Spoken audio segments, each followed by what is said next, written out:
Bonjour à toutes et à tous les amis, je suis Gilles Mansillon, artiste et spiritualiste. Je viens discuter de quelques idées. Je vous remercie de votre attention. Je n'étais pas trop en forme, mais bon, l'esprit me demande de venir communiquer. Je vais discuter un petit peu, de partager quelques idées. Il ne s'agit que, bien sûr, bon, il y a certaines choses, c'est des réalités qui sont assez immuables, et puis d'autres, c'est des points de vue, hein, de toute manière. Donc c'est toujours important de pouvoir voir comment ces choses résonnent avec nous avant de les adopter. Et tout ce qui résonne avec nous de manière qu'on a envie d'adopter, on- on peut les intégrer et ça devient une partie de notre conscience. Je vais parler de l'essence de l'âme. L'essence de l'âme, c'est une flamme sacrée. Cette flamme sacrée, l'âme n'est ni matérielle ni spirituelle. Ça se tient entre le monde matériel et le monde spirituel.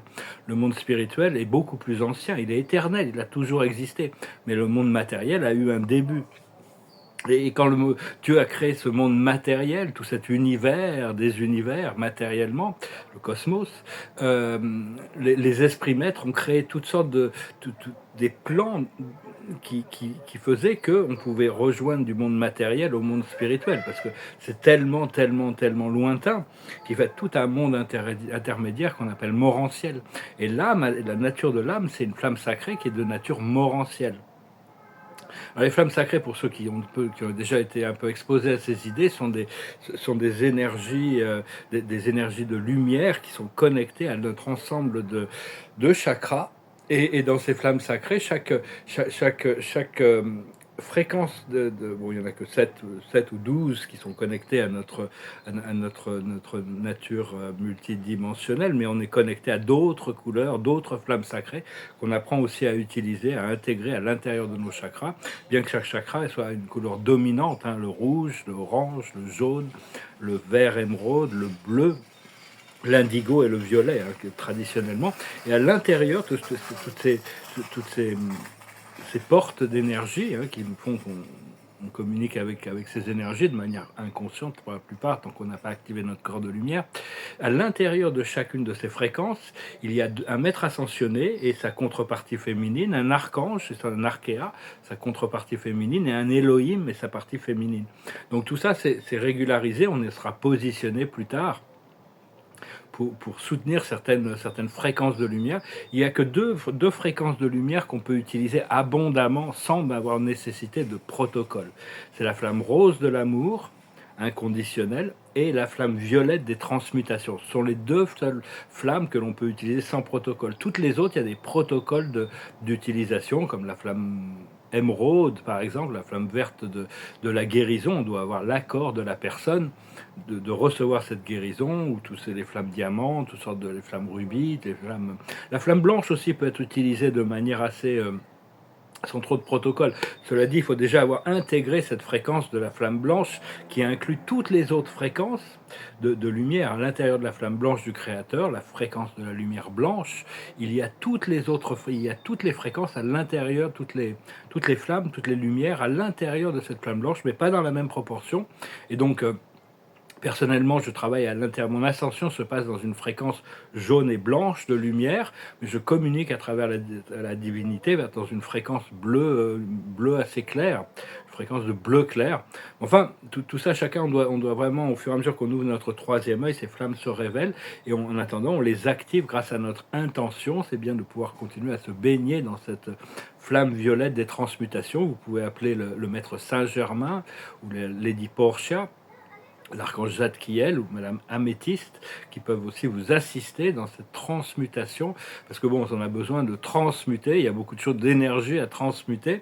La cinquième dimension que l'on recherche, elle est déjà activée, elle est déjà, à partir du moment où on accepte d'être un véhicule pour la lumière de Dieu.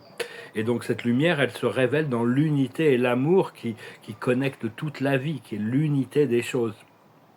Et, euh, et après ça, il y a plein de choses qui traversent notre conscience tout le temps, qui nous passent par l'esprit, qui nous passent par la tête. Et ce que je m'aperçois, c'est qu'il y a toujours des esprits supérieurs qui sont en attente de voir comment on réagit à toutes ces choses. Personnellement, je me retrouve un peu épuisé par une connexion d'âme. Là, c'est vraiment épuisant. J'essaye de me détacher, mais c'est vraiment très, très difficile. Puis je me dis, bon, si j'arrive pas à trouver cette liberté, ce paradis que je recherche sur Terre dans cette incarnation, je le trouverai après, hein, de toute manière. Et donc, mais enfin bon, des fois, je me tourne vers ma présence je suis, parce que la présence je suis, notre présence, notre divinité est déjà complètement libre, complètement à cette connexion universelle, à cette liberté. Seulement, on est attaché par des plans d'âme, on est attaché par des mémoires cellulaires, on est attaché par des karmas, des gens, des situations. Et donc, on doit gérer tout ça, hein. L'esprit me parle beaucoup de beaucoup de choses extraordinaires, mais enfin bon, c'est des annonces. Donc bon, tant que c'est pas manifesté, ça reste un petit peu, ça reste potentiel, disons. Je vous remercie de ne pas oublier de vous abonner. Je vous remercie pour votre soutien, pour vos likes, vos partages, vos commentaires. Je vous remercie pour vos dons. Et la carte de la journée, c'est le vent du changement. Il y a vraiment un vent de changement qui est arrivé, hein. On attend vraiment que ça puisse se manifester. Il y a vraiment l'écroulement de toute la matrice 3D actuellement, hein. C'est de discuter, partager juste quelques idées. C'est juste des idées, des directions, des possibilités. La plus haute sagesse, c'est l'échange de cadeaux. C'est l'échange, le partage. Parce que tout ce que l'on reçoit, au plus on peut le partager, au plus on va en recevoir. Si on veut quelque chose, il faut en donner. Il faut en partager. C'est-à-dire qu'au plus on partage notre lumière, au plus on va en recevoir aussi. C'est comme ça que la loi de l'énergie fonctionne. Donc la vie ça doit être un échange gracieux d'énergie, et puis que tout ce que l'on a, on doit trouver des moyens de le partager. Ce que l'on doit faire, ce que l'on va comprendre, c'est les fondations solides, hein. C'est vraiment, on est en train de créer des fondations solides grâce à nos principes et nos positionnements par rapport à ces choses. Au plus on peut avoir de l'amour et de la compassion et de la lucidité sur les situations, au plus on peut grandir vite. Ce qu'il faut faire, c'est tourner en rond, accepter qu'on est dans un manège. Des fois, je me dis, bon, c'est tout ce que l'esprit me présente, c'est peut-être pour une vie future, c'est peut-être pas dans cette vie-là. Parce que bon, ça quand même, ça traîne, hein. Donc je me dis, bon, si c'est le cas, tant pis. On fera plus tard, de toute manière. On est comme disait Marc Aurèle, il y a les stoïques, la philosophie stoïque, Marc Aurèle, Épictète, Sénéca, tous ces êtres étaient des grands sages dans un sens, c'est-à-dire que bon, on savait que tout ce que l'on faisait dans le temps, on le récolte dans l'éternité. Donc bon, tout ce que l'on peut ancrer de positif actuellement, on pourra le récolter après. Mais aussi que tout est fait que passer, hein. Une vie terrestre, une vie humaine, on ouvre les yeux, comme disait Héraclite, hein, on rentre, on regarde et on est déjà parti, hein. Ça passe très très vite. Enfin, on cherche quand même à avoir une expérience le plus agréable possible pendant qu'on est là. Et l'aboutissant, c'est l'imagination. Il y a toutes sortes de potentiels qui vont s'ouvrir grâce à l'imaginaire, hein. Enfin, il faut voir qu'actuellement, il y a beaucoup de chaos dans le monde physique, hein, le chaos dans le monde de la finance qui s'intensifie. Il y a beaucoup des guerres économiques, des crises politiques, tout ça, ça s'intensifie. Et il y a beaucoup trop de dépendance, l'humanité est beaucoup trop dépendante aux banques centrales, aux multinationales et à tout ce système financier qui maintient le monde un peu en esclavage, hein. Donc bon, je suis assez pas capitalisme, enfin je suis assez républicain, disons. Je crois en la méritocratie et la valeur de l'effort quand même. Mais bon, j'ai quelques idées qui sont quand même je pense que par exemple au niveau monétaire, l'euro est beaucoup trop cher. On doit sortir de cette Union européenne. Mais enfin, déjà, la première chose, ça serait de retrouver le franc français pour être en contrôle de nos finances et arrêter de croire en ces dettes imaginaires qu'ils ont créées, toutes ces dettes les banques centrales ont mis les États en esclavage avec une dette imaginaire, et maintenant les États ont mis pour payer cette dette, ils ont mis toute leur population en esclavage avec l'impôt sur le revenu. Je suis contre l'impôt sur le revenu, enfin d'une manière modérée, pourquoi pas, tout le monde doit participer quand même. Il y a des États où ça fonctionne, comme dans les pays nordiques, ça fonctionne assez bien. Mais enfin, au moins il y a d'impôts, au plus les gens sont riches, prospères et heureux dans les pays, on peut voir, hein. Et par contre, je serais pour taxer tous les dérivatifs financiers, les profits sur la finance, toutes ces choses-là, tous ces marchés spéculatifs. Là, il y a énormément d'argent qui s'échappe un peu à tout ça, mais il n'y a pas de bien, il n'y a pas de service qui est créé, c'est juste des échanges de nombres sur des ordinateurs, et après ils doivent réintégrer ça dans l'économie réelle qui crée énormément d'inflation. On a besoin de rééquilibrer tout ça. Actuellement, il y a Donald Trump qui est en train de déprécier le dollar, il est en train d'essayer de réindustrialiser l'Amérique, hein, ramener toute l'industrialisation en Amérique, et en faisant baisser le prix du dollar, ça permet aux exportations d'arriver plus vite. Cela dit, tous ces trucs de tarifs là, on ne sait pas trop où ça va. Moi, Donald Trump, j'avais beaucoup de contacts avec lui avant son élection au niveau spirituel, mais depuis l'élection, j'ai plus aucun contact avec lui. Donc on va le laisser se débrouiller. Je pense que s'il a besoin de Dieu, il appellera, mais Mais enfin bon, il y a toutes sortes de choses, hein. Par exemple, je vois sur les marchés, il y a toutes sortes quand on voit tous les grandes in il y a des annonces comme quoi toutes les grandes institutions, les hedge funds et tout ça achètent des milliards et des milliards de bitcoins. Ça veut dire qu'ils veulent que les gens achètent par principe de mimétisme parce qu'eux ont envie de les vendre, hein. Tout il faut essayer de comprendre le mimétisme inversé. Si on vous dit qu'il faut acheter quelque chose, c'est que les institutions veulent faire monter les cours avant de vendre. Donc tout ça, c'est des choses qu'on doit et je suis aussi contre l'idée de too big to fail, toutes ces grosses compagnies qui sont impliquées dans des actions criminelles et qui, on dit: «Ah, ils sont trop gros, on doit les sauver, donc on va leur donner de l'argent pour continuer leurs activités criminelles». Non, on met les criminels en prison. Ça va peut-être pas plaire à tout le monde ce que je dis, mais comme ils avaient fait en Islande, en Islande, ils avaient fait ça après la crise de 2008 et on nationalise les entreprises. S'ils sont trop gros, on a besoin d'eux et on met des gens compétents et honnêtes à la tête de ces compagnies. Et mais enfin bon, il y a toutes sortes de pouvoirs qui ont besoin d'être diminuer le pouvoir des corporations, le pouvoir de la publicité, que les gens fassent de la publicité parce qu'ils aiment un produit, très bien, mais qu'ils fassent de la publicité parce qu'ils sont payés pour ça, ça fausse le rapport des choses, hein. C'est un peu pousser des idées dans la tête des gens et c'est vraiment ceux qui sont les plus riches qui vont vendre le plus parce qu'ils font toute cette publicité. C'est comme le pouvoir des lobbies aussi, qui arrivent à contrôler les politiques des gouvernements et qui, grâce au fait qu'ils subventionnent des lois qui servent leurs intérêts. Le pouvoir de la justice aussi, l'argent, c'est-à-dire que en justice, bon, je connais pas le système judiciaire trop en France, mais aux États-Unis, celui qui a le plus d'argent va gagner à la fin, parce qu'il y aura des montagnes d'avocats qui vont toujours trouver des lois, vu qu'il y a des lois qui s'opposent et se contredisent, toujours trouver des lois qui vont servir leurs clients. Cela dit, il y a une justice divine qui est en train de s'exercer, et toutes sortes de choses qui remontent à la surface. Donc voilà les amis, je voulais juste, j'espère, je vous remercie de laisser des commentaires si ça vous... Il y a vraiment une idée de réparation, là. Je me suis dit, tiens, je vais tirer une dernière carte. On a besoin de réparer tous les systèmes de fonctionnement pour qu'ils soient fonctionnels pour tous sur cette planète. Et donc c'est pas quelque chose qui va se passer, qui va pas forcément facile, il n'y a pas vraiment de recette miracle, hein. Il faut vraiment accepter le déroulement des choses, savoir que bon, il y a des plans à l'intérieur de plans, à l'intérieur de plans, à l'intérieur de plans qui font que à la fin, il va y avoir cette libération. Donc il faut être patient. Et donc voilà, j'espère que ces idées résonneront avec vous. Je vais chanter une petite chanson pour finir. Je pensais que c'est une chanson qui... c'est une vieille chanson du rock and roll qui goes like this.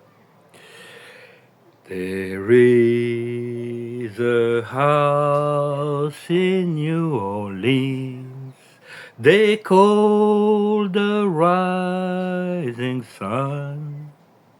And it's been the ruins of many poor boys, and God, He knows I'm one. My mother was a tailor. She sewed my new blue jeans. My father was a gambling man down in New Orleans. Now the only thing a gambler needs is a suitcase and a trunk.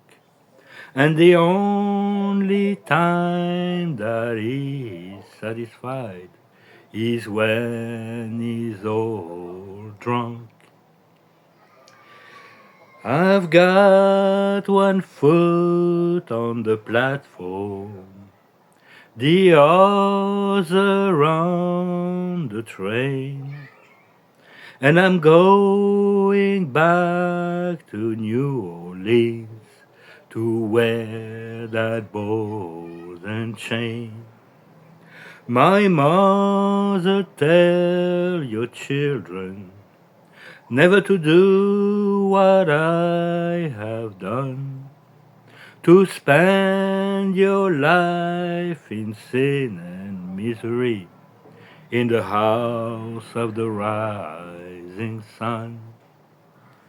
There is a house in New Orleans they call the Rising Sun, and it's been the ruins of many poor boys, And God, He knows I'm one.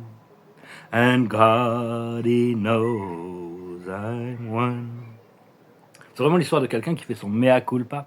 Il prend conscience à la fin de sa vie, pas à la fin de sa vie, mais il prend conscience qu'il a vécu dans l'erreur. Et donc, il demande, il essaie de trouver une solution à ses erreurs. Et donc, voilà, la New Orleans, c'est une ville assez spécifique. Je suis passé plein de fois. On mange très bien, mais j'ai toujours une impression de tension. Je me suis jamais senti confortable là-bas. C'était bon, un très bon restaurant. À chaque fois que j'y passais, on s'arrêtait au moins pour déjeuner ou dîner. Puis, mais on continuait généralement. Si vous traversez de l'est à l'ouest ou de l'ouest en est aux États-Unis. La première fois, on était en 81. On était resté avec ma mère et son associé. On était resté 2 semaines dans le quartier français à l'Holiday Inn. C'est un très bel hôtel. Ça me permet. C'était assez agréable. Mais ouais, c'est une ville assez spéciale. J'ai envie de retourner aux États-Unis. La carte de la journée, c'est le pouvoir. Hein. Le vrai pouvoir, c'est la combination de l'amour et de la sagesse. C'est la seule chose qui nous donne un véritable pouvoir. Mais on doit assumer la responsabilité de ce pouvoir. Ce qu'il faut comprendre, c'est le flow. La sagesse, c'est le flow. C'est-à-dire arriver à flotter, avoir une confiance dans le détachement et de le laisser porter par l'énergie de notre âme et de notre esprit. Ce qu'il faut comprendre, c'est d'embrasser. C'est pas toujours facile d'embrasser des choses qui sont difficiles, lourdes à gérer, impures. Des fois, à cause de cette connexion d'âme, je me retrouve à devoir gérer c'est épuisant des fois. Mais bon, mon âme a pris des responsabilités vis-à-vis de cette autre âme, et c'est un peu difficile, un peu délicat. Cela dit, j'espère que ça va se résoudre très rapidement. Ce qu'il faut faire, c'est le pardon inconditionnel. C'est le pardon. Donc vraiment, ouais, je dois lui pardonner quand même, c'est sûr. Mais enfin, c'est difficile. On doit se pardonner à soi-même, on doit pardonner aux autres. Et l'aboutissant, c'est la protection. En suivant, en étant bien connecté à notre divinité, on procure une protection. On protège la terre, on protège notre famille, on se protège soi-même, on protège la vie, on protège ce que l'on aime, on protège. Au plus on est connecté à notre source, au plus la protection vient naturellement. Hein. Donc voilà les amis, j'espère que ce message aura été intéressant pour vous. Je vous remercie d'aimer, de partager, de ne pas oublier de souscrire, de commenter. Et puis je vous remercie pour vos dons. Je vous salue, je vous dis à bientôt. Namaste.